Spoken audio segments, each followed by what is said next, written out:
देखिए इतनी पुरानी चीजें खराब हुई नहीं थी, इसको कुछ टाइम लगेगा। दोनों तरफ एक खलिश थी, एक ऐसा माहौल जो है वो बन गया हुआ था कि जहाँ पे कोई किसी से बात करना नहीं चाहता था। फर्द वाहिद के लिए जो पाबंदे सलासल भी है और उस पर जुर्म की जो नौयत है वो भी बहुत बड़ी है और मुल्क से गद्दारी भी है और 9 मई का वाकया भी है, तो उन चीजों को जो है वो वक्त दरकार है। प्रोग्राम में अब बात करें मुल्की सियासत की तो जनाब मुज़ाकरात के हवाले से बड़ी पेशरफ्त सामने आ गई है। बानी पीटीआई ने मुज़ाकराती कमेटी को तहरीरी मुतालबात हुकूमत के साथ शेयर करने की इजाज़त दे दी है। गुज़श्ता रोज बैरिस्टर गौहर, सेनेटर अली जफर और शेर अफजल मरवत ने अडयाला जेल में बानी पीटीआई से मुलाकात की। बैरिस्टर गौहर ने मीडिया से गुफ्तगू करते हुए कहा है कि मुज़ाकरात के लिए तीसरी नशिस्त ज़रूरी होनी चाहिए। अगर इसके बाद मुज़ाकराती टीम की मुलाकात ना कराई गई तो मुज़ाकरात आगे से नहीं चल सकेंगे। दूसरी जानिब वज़ीर आज़म के सियासी मुशीर राना सनाउल्लाह कहते हैं कि मुज़ाकराती कमेटी की बानी पीटीआई से जल्द दूसरी मुलाकात करा दी जाएगी। उन्होंने शकूक व शुबहात का इजहार करते हुए कहा है कि बानी और पीटीआई रहनुमाओं की गुफ्तगू और बातों से नहीं लगता कि वो तहरीरी मुतालबात देंगे। दूसरी जानिब तहरीक इंसाफ की तनकीद के बाद स्पीकर कौमी असम्बली अयाज सादिक ने मुज़ाकराती अमल से अलग होने की पेशकश कर दी है और वाज़े किया है कि मुज़ाकरात में उनका किरदार सिर्फ सहूलतकार है। बानी चेयरमैन से मुलाकात करवाना ना उनका मैंडेट है और ना ही उनकी जिम्मेदारी। इसी तमाम तर सूरत हाल पर बात कर लेते हैं। मुस्लिम लीग नून की सीनियर रहनुमा सैयदा नौशीन इफ्तिखार साहिबा हमारे साथ मौजूद हैं। नौशीन साहिबा, वेलकम टू सुनो पाकिस्तान। ये कहिएगा कि पीटीआई ये इल्ज़ाम लगा रही है कि बानी से मुलाकात ना कराना मुज़ाकरात को सबूताज करने की कोशिश है। हुकूमती मुज़ाकराती कमेटी जो है वो बानी पीटीआई से, हुकूमत उनकी मुलाकात क्यों नहीं करवा रही जो उनकी मुज़ाकराती कमेटी है पीटीआई की?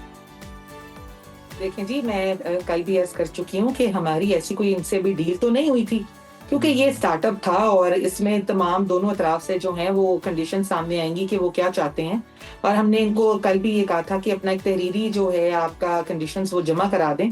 तो कल इन्होंने पहले तो ये 2 दिन की जो है वो टेबल टॉक के बाद भाग गए थे, फिर ये कल वापस आए हैं कि इनको बानी जो पीटीआई है उन्हें इजाज़त दे दी है कि ये अपना तहरीरी जो है वो जो भी कंडीशंस का वो एक रिटन फॉर्म में वो जमा करवा दें। तो कल ये उस पर माने हैं, अभी आए हैं। मैं पहले भी कह रही हूँ कि इस चीज़ के लिए भी पेशेंस दरकार है। देखिए इतनी पुरानी चीज़ें खराब हुई नहीं थी, इसको कुछ टाइम लगेगा और टाइम ही चाहिए इस चीज़ों को। जो दोनों तरफ एक खलिश थी और एक ऐसा माहौल जो पीटीआई ने 4 साल से 5 साल से एक ऐसा माहौल जो है वो हो चुका था, बन गया हुआ था बल्कि, कि जहाँ पे कोई किसी से बात करना नहीं चाहता था। अभी आइस ब्रेक हो रही है, इसको होने दें और आराम से बातों का हल जो है वो मिल जाएगा। क्योंकि कल राना सनाउल्लाह साहब ने भी कहा है कि एक इनकी मुलाकात हो गई है जिसमें 2-3 ये लोग मिलकर आए हैं। तो अगर ये 10-15 लोग जाना भी चाहते हैं और हुकूमत इनको जो है इसके लिए अलाउ करती है और राना सनाउल्लाह साहब ने नौशीन साहिबा, आपका मौक़िफ़ जानना चाहेंगे कि पीटीआई के 2 वाज़े और क्लियर मुतालबात हैं। सियासी कैदियों की रिहाई, 9 मई और 26 नवंबर की जुडिशल तहकीकात। तहरीक इंसाफ के ये मुतालबात कितने जायज़ हैं, आपको क्या लगता है? देखें जी, मेरे नज़दीक इमरान खान का जो है वो फौरन निकल जाना, उनकी रिहाई जो है वो इस वक्त इतनी पॉसिबल नहीं है। उनको कोर्ट वो ट्रायल में हैं और जो कोर्ट फैसला करेगी उनकी सजा का तयन करेगी। अगर वो बरी हो जाते हैं वो आ जाएं, ये गवर्नमेंट के बस की बात नहीं है। इमरान खान ने ये कल्चर खुद ही स्टार्ट किया। बिल्कुल।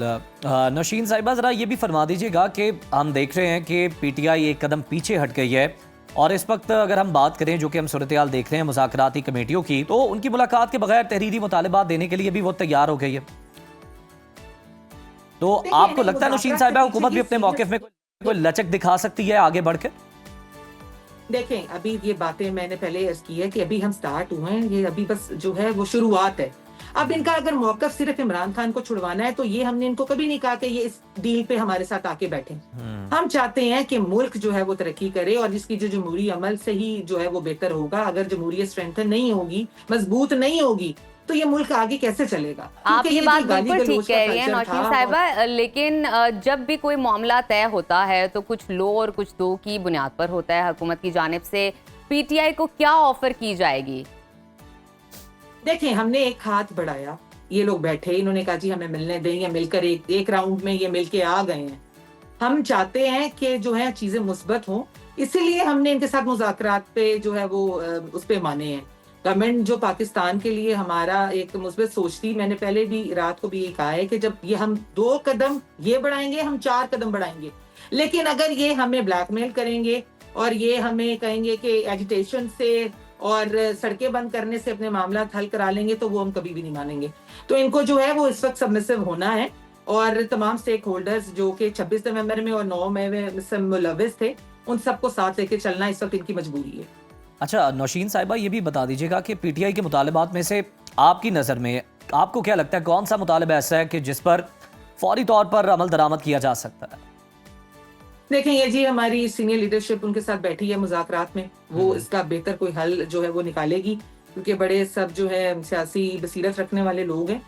आप ये देखें कि मुल्क में जो 9 मई का वाकया हुआ, 26 नवंबर का वाकया हुआ, ये कोई छोटे वाकया नहीं है। ये हम पे इल्जाम लगाते हैं कि मुल्क की तरक्की में हम जो है वो रुकावट जो है हमें बनाया गया है 70 साल से, जो मुल्क चला रहे थे और बड़े बाखूबी चला रहे थे। तो अब जब 4-5 साल का एक गैप आ गया है और तरक्की जो है वो रुक गई थी, तो उसमें अब ये कि हम मुज़ाकरात मानते तो कंडीशंस तो अगर ये वो देंगे जो मुल्क के लिए बेहतर है, सिर्फ वही मानी जाएंगी। और एक फर्द वाहिद के लिए जो पाबंदे सलासल भी है और उस पर जुर्म की जो नौयत है वो भी बहुत बड़ी है, और मुल्क से गद्दारी भी है और 9 मई का वाकया भी है, तो उन चीजों को जो है वो वक्त दरकार है, वो फौरन हल नहीं हो सकता। अब कुछ बात कर लेते हैं पीपल्स पार्टी की। तो नून लीग और पीपल्स पार्टी के दरमियान शदीद इख्तलाफात देखने में आ रहे हैं। पीपल्स पार्टी हुकूमत की हमायत करने की धमकियां भी लगा रही है। नून लीग ने पीपल्स पार्टी से जो तहरीरी मुआहदा किया था, इस पर अमल क्यों नहीं कर रही?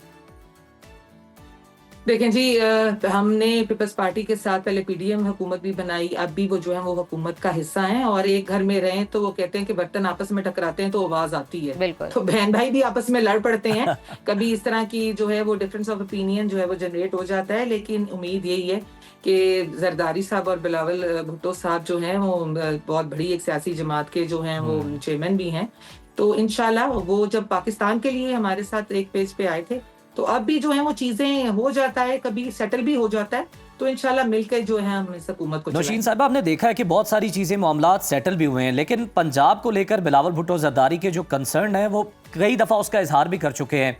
क्या ऐसे कंसर्न है जो अब तक दूर नहीं किए जा सके पंजाब हुकूमत की तरफ से? देखिए जी, सूबा जो है वो हम हमेशा से जो पीएमएलएन का जो है वो स्ट्रॉन्ग होल्ड रहा है, और जिस तरह सिंध भी जो है वो पीपल्स पार्टी का स्ट्रॉन्ग होल्ड है, तो अगर हम सिंध में जाके इंटरवीन करना शुरू कर देंगे तो वो गैर मुनासिब है। तो इसी तरह अगर पीपल्स पार्टी जो है वो हमारा वोट बैंक पीएमएलएन का हमेशा से पंजाब में ज्यादा रहा है, हुकूमत भी जो है वो पीएमएलएन की ही है, तो वो अपनी पॉलिसीज के मुताबिक अवाम की फलाह के लिए जो बेहतर है वो फैसले ले रहे हैं, और एक सीएम साहिबा जो दिन रात अवाम के लिए कोशिश कर रही हैं, तो मेरा ख्याल है कि फिर उनको फ्री हैंड वो मिलना चाहिए कि वो एक्सेल कर सकें और पंजाब के लोगों के लिए बेहतरी जो है वो कर सके। तो बिलावल भुट्टो साहब का अगर कोई कंसर्न है तो लेकिन नौशीन साहिबा देखे ना, फिर इत्तेहादी हुकूमत में इतना फ्री हैंड मिलना तो आपको भी पता है इतना आसान नहीं है, क्योंकि फिर कुछ बिल भी मंजूर करवाने होते हैं, फिर असेंबली पे भी जरूरत पड़ जाती है इत्तेहादियों की। इत्तेहादी बिल्कुल हमारे लिए जो हैं वो बड़े काबिल एहतराम हैं, और उनके साथ ही हम गवर्नमेंट का जो है हिस्सा हैं, लेकिन इत्तेहादी भी उतना ही प्रेशराइज करें ताकि जो काम एक बड़ी मुश्किल से पाकिस्तान जो है वो एक तरक्की की तरफ गामजन हो। आप पाकिस्तान की नौशीन साहिबा तरक्की की बात कर रही हैं, तो इसी हवाले से बताइएगा कि हुकूमत मुसलसल दावा कर रही है कि मईशत मुस्तहकम हो रही है, महंगाई कम तरीन सतह पर है, मगर वर्ल्ड बैंक कहता है कि पाकिस्तान में साल 2024 में मजीद 1 करोड़ 30 लाख अफराद गरीब हो गए हैं। महंगाई कम होने का असर आवाम को नजर क्यों नहीं आ रहा, क्या कहेंगी? क्योंकि ये तो रिपोर्ट आई है सामने। हाँ बिल्कुल, देखें आप, एक चीज ये है कि आबादी भी तो बढ़ रही है ना, आपकी नंबर ऑफ पॉपुलेशन भी तो इंक्रीज हो रही है, साथ साथ आबादी का कोई कट डाउन तो नहीं हो गया। इन 4-5 सालों में आबादी भी उसी तरह ही बढ़ी है, उसका रेशो भी आप निकालें। लेकिन मैं जहां तक बात करूंगी कि 3 साल बाद आपकी जो इन्फ्लेशन है वो डबल डिजिट से सिंगल डिजिट भी आई है। जो पाकिस्तान में हालात थे कोरोना के बाद भी, और फिर उसके बाद जो पीटीआई के 9 मई का वाकया, 26 नवंबर के वाकये के बाद इंटरनेशनल मार्केट का आप पे एतमाद उठ जाता है, लोग आपके यहाँ पे इन्वेस्टमेंट करना नहीं चाहते। तो अपॉर्चुनिटीज को जो है वो तभी आपके लिए क्रिएट होंगी जब बाहर के इंटरनेशनल ममालिक आपके यहाँ पे आके इन्वेस्टमेंट करेंगे। फिर उसके बाद IMF से कर्जे, आपको पता है कि वो जो डील एक लोग छोड़ आए थे पीटीआई, इन्होंने नहीं की, अब वो डील भी हुई है, वो कर्जे भी आए हैं। दो के कर्जा जो है वो पाकिस्तान के लिए बेहतर कभी भी नहीं है, लेकिन ये मुल्क जो है उन हालात में है, मौशी हालात में, जहाँ पे इस्तेहकाम की जरूरत थी। बिल्कुल नौशीन साहिबा, सियासी इस्तेहकाम भी जरूरी है, मौशी इस्तेहकाम भी बेहद जरूरी है मुल्क के लिए, और इसी सिलसिले में आप लोगों ने उड़ान पाकिस्तान प्लान का ऐलान किया है। आपको लगता है कि अगर मुल्क में सियासी इस्तेहकाम नहीं आता तो फिर ये उड़ान पाकिस्तान कारगर साबित हो सकेगा? देखें मेरी बात, एक जब टीम जो है एक अच्छी टीम मुल्क के लिए और ये मुआशी हालात को बेहतर करने के लिए दिन रात तकदो कर रही है और मियां मोहम्मद शहबाज शरीफ के जरिए सेरा जाता है, वो खुद जो चाहते हैं कि ये मुल्क जो है ये वाकई दिन और रात चौगनी तरक्की करे, लेकिन इसके लिए तमाम लोगों को ये समझना चाहिए कि जब सड़कें ब्लॉक होंगी, मुल्क जो है वो एक सेट ऑफ लाइन जो एक हम ड्रॉ करते हैं तरक्की की तरफ, उससे हट के जो है वो जत्थे आ जाएं, लड़ाइयां हों, ये हमारे मुल्क के लिए बेहतर नहीं है। देखिए ना कि अगर इस्लामाबाद बंद होता है, आप लोग लेके कुछ चल पड़ते हैं, आप 1000-2000 बंदा कह लें, इससे ज्यादा तो आप नहीं ला सकते ना। आप वो ले आते हैं, आप सड़कें ब्लॉक करते हैं, बच्चे स्कूल नहीं जा सकते, लोग अपने जॉब्स पे नहीं जा सकते, कारोबार मुतासिर होते हैं, लोग अस्पतालों में नहीं जा सकते। ये चीजें बहुत मैटर करती हैं। एक स्टेट का पैसा जो है वो डिफेंस पे जा रहा है, आपकी जो अफवाज है वो निकल के बाहर आ रही हैं और इसमें अरबों रुपए का जो है वो पैसा जो है वो खर्च होता है। तो मेरी तो यही नशीन आज साहिबा, भी ये जो पोलराइजेशन है या ये जो सियासत का इस पर टेम्परेचर है, इसे थोड़ा सा कूल डाउन करने की तो जरूरत है ना इस्तेहकाम के लिए। यही तो सवाल है कि फिर सियासी इस्तेहकाम नहीं है तो फिर मौशी इस्तेहकाम कैसे आ सकता है, क्योंकि दोनों लिंक करते हैं। देखिए यही तो कोशिश की जा रही थी, हमने एक हाथ बढ़ाया कि आए बैठे हमारे साथ मुज़ाकरात करें। मुज़ाकरात में सिर्फ अगर पहली और आखिरी टर्म यही है कि बानी पीटीआई को ही छुड़ाना है, तो फिर वो पाकिस्तान के लिए नहीं है।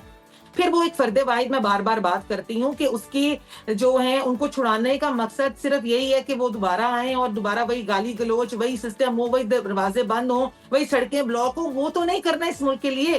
देखिए रोकना इनको मुश्किल नहीं है। हम लोगों ने 26 नवंबर भी रोका, इन्होंने जब लाहौर जमान पार्क में जो पेट्रोल पंप गए उनको भी रोका गया, लेकिन मुल्क का नुकसान, फंड्स का नुकसान, पैसे का नुकसान तो हो रहा है ना। ये बात समझनी चाहिए कि बात करना, हल डायलॉग में यही इनको बताना मकसद था। या सादिक साहब का भी यही मकसद था कि ये लोग बैठ के किसी नतीजा अंगेज गुफ्तगू के बाद किसी एक पॉजिटिव चीज पे आए कि मुल्क में अगर किसी ने, आपको हक है कि आप अपनी बात करें, आपको हक है कि आप एहतजाज करें, लेकिन वो एहतजाज पुरअमन होने चाहिए। वो एहतजाज इंतशार से भरे नहीं होने चाहिए कि जहाँ पे आप मुल्क के फाजे पाकिस्तान को नुकसान पहुंचा रहे हैं, मुल्क के अमलाक को नुकसान पहुंचा रहे हैं, लोगों को आपस में, दो सूबों को आप आपस में लड़वाने तक की हद पे आ गए हैं। मकसद सिर्फ कहने का है एहतजाज करें लेकिन पुरअमन करें। बिल्कुल ठीक है। बहुत शुक्रिया सईदा नौशीन इफ्तिखार साहिबा आपके कीमती वक्त का।